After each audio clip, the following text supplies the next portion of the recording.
Is my contour too harsh for you guys? Oh, well, hello guys. As you can see, I'm almost done with my makeup and the neighbor's dog is so noisy. Anyway, I still don't have my lipstick on, but I'm just gonna keep it like this, very minimal, because I'm going on my very first casting call.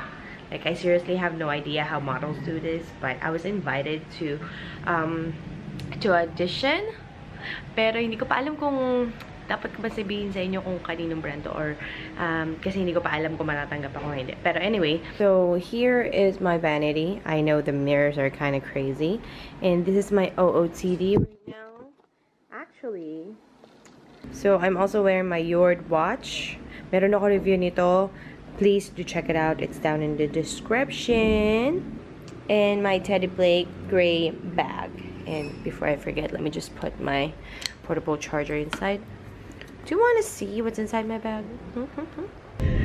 Why do I look so pink? Okay. Anyway, hello guys. Nandito na ako ngayon sa Uber. And my husband is texting me. Let's see.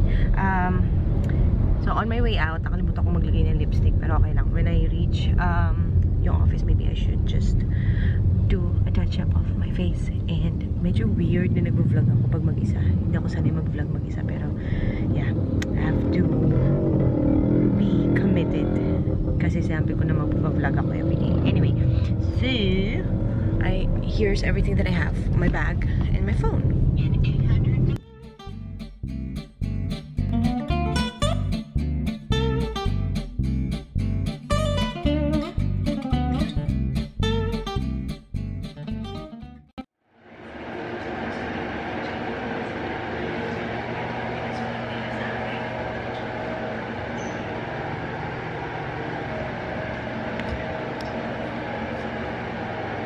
Hello friends, tapos na ako dun sa aking go-see. Grabe, ganun lang pala yun. Masusuotin ka lang ng damit, picture ka lang, tapos na. Sasabihin na lang nila na, okay, we'll contact you, ganyan-ganyan. Pero, by the way, maraming salamat kay Miss Eka from Maldita.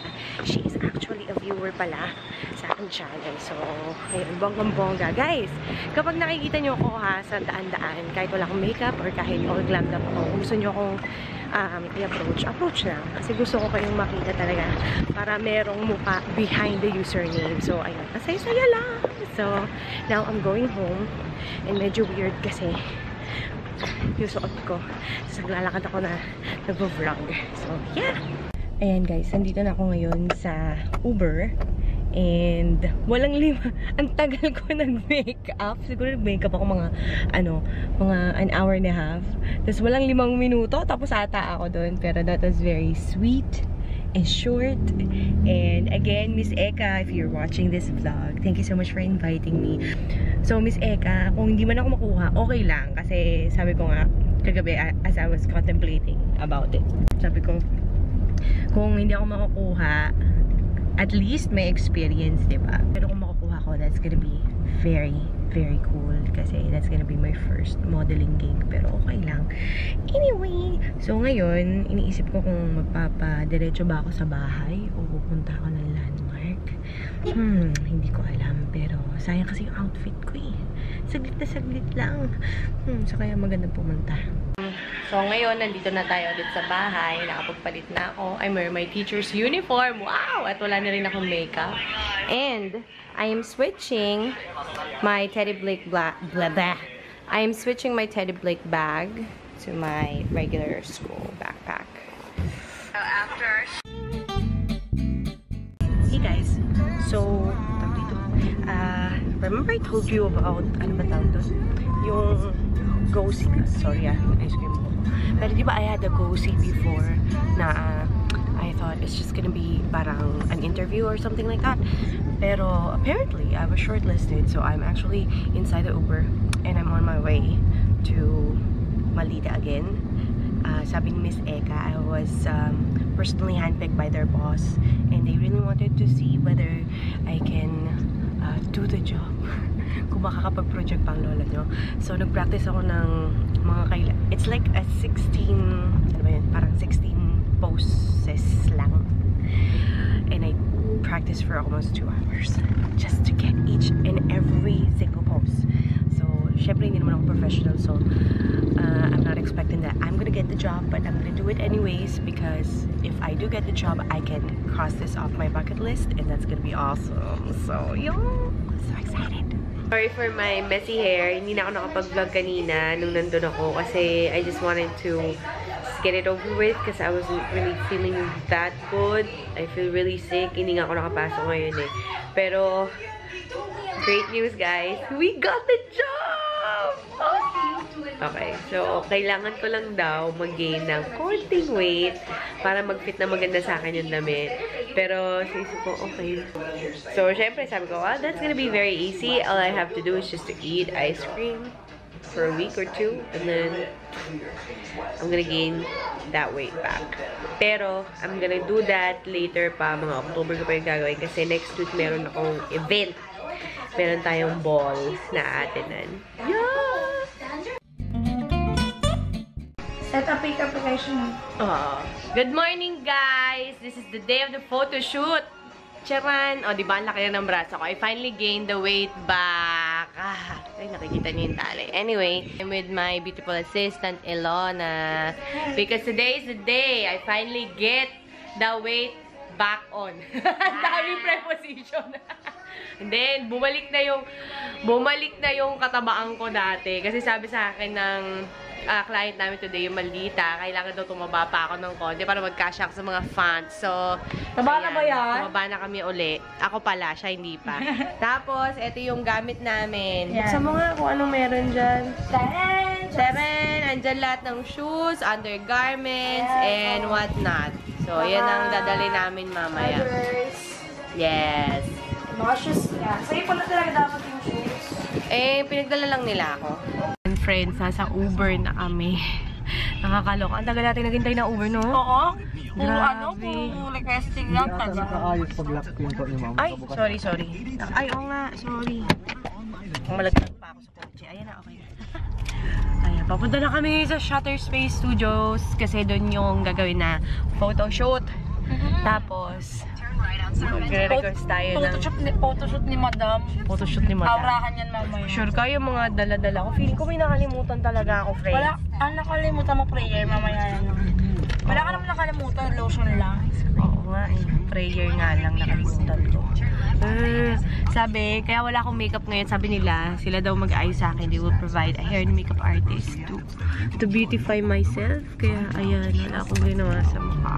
Halos walang makeup. Nagdala nga ako ng extra napkin kasi feeling ko magkakaroon pa ako ngayon. Kamalas-manasa ko, diba? Habang nag-photoshoot. Nakakainis. Kaya yun.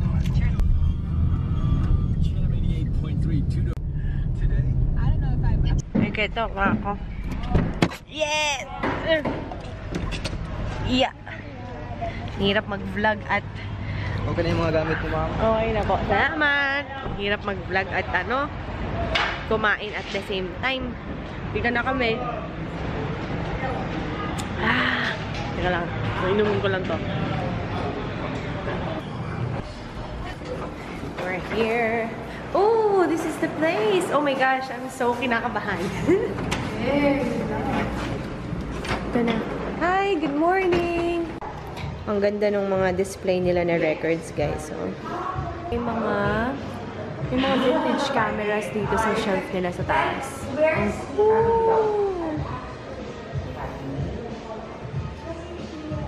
Ayan, friends, nandito na tayo sa Shutter. Sa isip ko, Shutter Speed. Shutter Studio pala. Shutter Studio sa Katipunan. Ayan. So, I'm going to tour you around sa aming makeup room. So, may reclaimed wood na nandyan na peg. Tapos, ang ganda ng bulbs nila. O, diba? Gusto ko yung artwork na nandito. Pero cellphone. Tapos, ang dami salamin. Nice. Very nice. Tapos, may upuan dyan. There.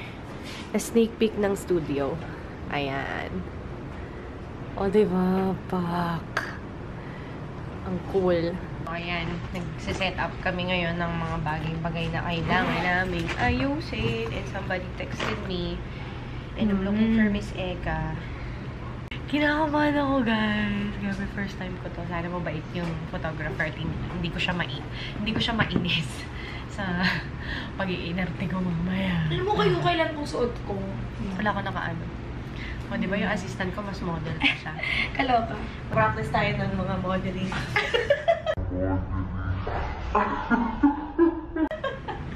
Ay, yun yung mga practice niya. Yun yung unang mo. Nagaganon. Ayan. Teka, ang gulo ng ano. Bloopers na Ayan. So, ito yung aking figure for today. Ano na ako, sabi nila, yung size ko pang plus size na daw. Oo. Sakit mang isipin, pero okay lang kasi nabibigyan tayo ng kabuhayan ng pagiging mataba ko.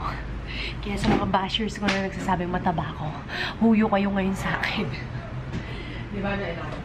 I'm sexy. And it's small ganyan. Grabe, pinapawisin yung kilikili ko. Alam mo din.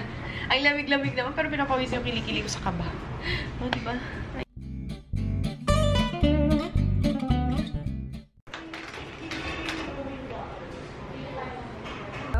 Walang purso. Perfect na sa kaba. Yung coverage. Ganda ng ilong ni Ang. Sana nag-iilong na.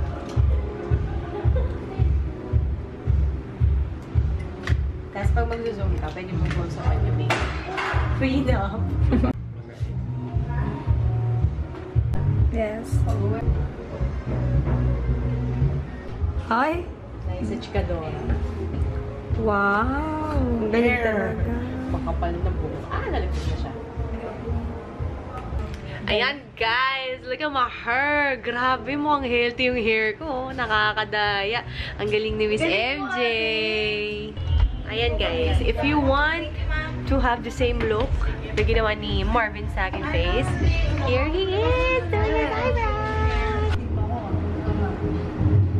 Yeah, ayos yung kanyang sleeve. Sobrang ano.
Ayan guys, meron kaming wall of inspiration kung ano yung mga posts na gagawin ko. Kasi hindi naman ako professional, diba? So meron akong cheat cards or cheat sheets nandyan. That's our photographer. Hindi ko muna siya guguluhin. And ito yung stylists namin. Ayan, sila yung nag-style sa amin. Yung ganda nila. Yung ganda ng mga damit. And friends, konting kembot na lang. Basta tayo. Sexy na ng hair ko. Grabe. That's pala ganito kong ginagawa yung hair ko. Mentras mas chic-chic siya. Mas volume ang peg ng lola niya. Ayun. Sana nagustuhan niyo aming little behind the scenes from our Maldita shoot. And make sure to give this video a thumbs up. Okay?